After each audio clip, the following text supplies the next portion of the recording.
पहला कुरिन्थियों अध्याय 6 उसका 18वां वचन। व्याभिचार से बचे रहो।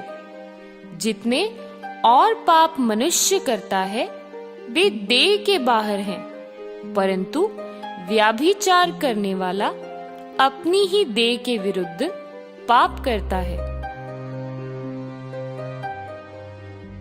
इब्रानियों अध्याय 13 उसका 4वां वचन। विवाह सब में आदर की बात समझी जाए और विवाह बिछोना निष्कलंक रहे, क्योंकि परमेश्वर व्याभिचारियों और परस्त्रीगामियों का न्याय करेगा।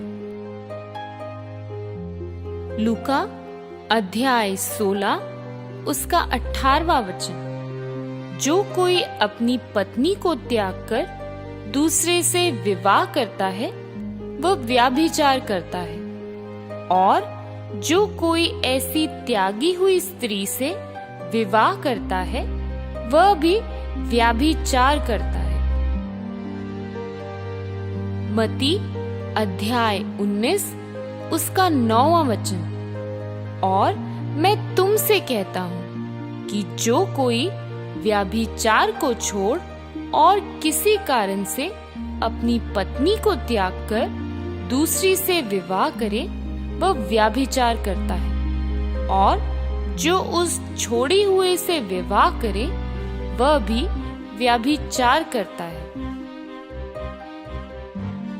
नीति वचन अध्याय 6 उसका 32वां वचन। जो परस्त्री गमन करता है वह नीरा निर्बुद्ध है। जो ऐसा करता है वह अपने प्राण को नाश करता है।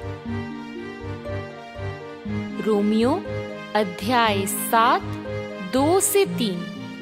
क्योंकि विवाहित स्त्री व्यवस्था के अनुसार अपने पति के जीते जी उससे बंधी है, परंतु यदि पति मर जाए तो वह पति की व्यवस्था से छूट गई। इसलिए यदि पति के जीते जी वह किसी दूसरे पुरुष की हो जाए तो व्याभिचारिणी कहलाएगी, परंतु यदि पति मर जाए तो वह उस व्यवस्था से छूट गई। यहाँ तक कि यदि किसी दूसरे पुरुष की हो जाए तो भी व्याभिचारिणी ना ठहरेगी। मरकुस अध्याय 10 11 से 12। उसने उससे कहा, जो कोई अपनी पत्नी को त्याग कर दूसरी से विवाह करे तो वह उस पहली के विरोध में व्याभिचार करता है, और यदि पत्नी अपने पति को छोड़कर दूसरे से विवाह करे तो वह व्याभिचार करती है। मत्ती अध्याय 5 27 से 28। तुम सुन चुके हो कि कहा गया था व्याभिचार ना करना, परंतु मैं तुमसे ये कहता हूँ कि जो कोई किसी स्त्री पर कुदृष्टि डाले वह अपने मन में उससे व्याभिचार कर चुका। मत्ती अध्याय 5 31 से 32।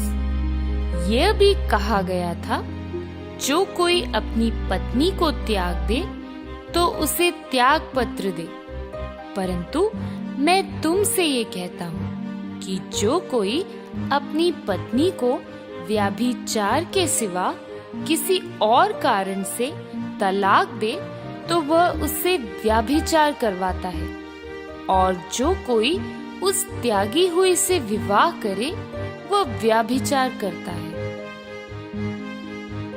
पहला कुरिन्थियों अध्याय 6 9 से 10। क्या तुम नहीं जानते कि अन्यायी लोग परमेश्वर के राज्य के वारिस ना होंगे? धोखा न खाओ, न वेश्यागामी, न मूर्ति पूजक, न परस्त्रीगामी, न लुच्चे, न पुरुषगामी, न चोर, न लोभी, न पियक्कड़, न गाली देने वाले, न अंधेर करने वाले परमेश्वर के राज्य के वारिस होंगे। पहला थिस्सलुनीकियों अध्याय 4 3 से 5।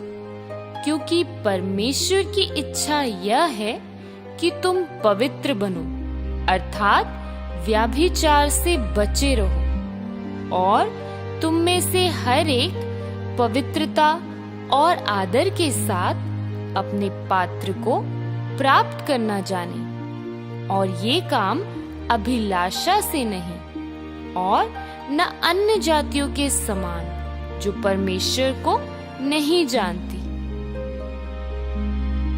मत्ती अध्याय 15 18 से 20।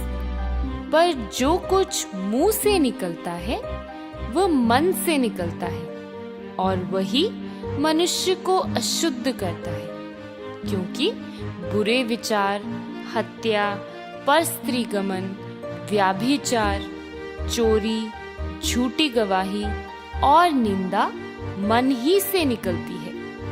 यही है जो मनुष्य को अशुद्ध करती है। परंतु हाथ बिना धोए भोजन करना मनुष्य को अशुद्ध नहीं करता। निर्गमन अध्याय 20 उसका 14वां वचन। तू व्याभिचार ना करना,